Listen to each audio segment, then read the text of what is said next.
Let's make Grinch cake pops. I'm starting with some vanilla cake that I'm crumbling up, adding some buttercream frosting, and then smushing it until it's a Play-Doh-like consistency. I'm adding Christmas sprinkles for a little crunch, and as we know, the Grinch does end up finding some Christmas spirit inside. I roll the dough into a round ball and then shape a long pointy head off to one side and then a little pointy chin as well. Then chill the dough for 1 hour. Now melt some green chocolate, dip your lollipop stick, and then gently press it into each cake ball. Now it's time to dip the rest of the cake pop in the melting chocolate, gently turning it and then tapping off any excess. Tap, tap, tap, twirl, tap, tap. Continue with the rest of the cake pops and then let this layer of chocolate cool. Now melt some red chocolate and dip the top of each cake pop into the red. Then take a mini marshmallow, give it a few squeezes, and stick it on the top of the hat and hold it gently until the chocolate starts to harden. When the red chocolate has cooled, melt some white chocolate and using a paintbrush, gently dab it around the base of the hat, making the fluffy white part.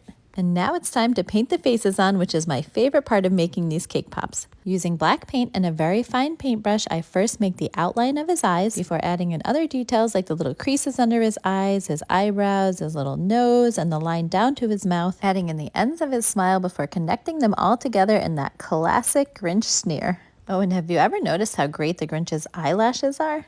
Once the black paint has dried, I'm using some yellow paint to add in the rest of his eyes, just filling it in all the way, leaving a little black border around the edges. Then I let the yellow paint dry and go back and add the pupils of his eyes with the black paint, and once that's dry, I add the yellow paint on top once more.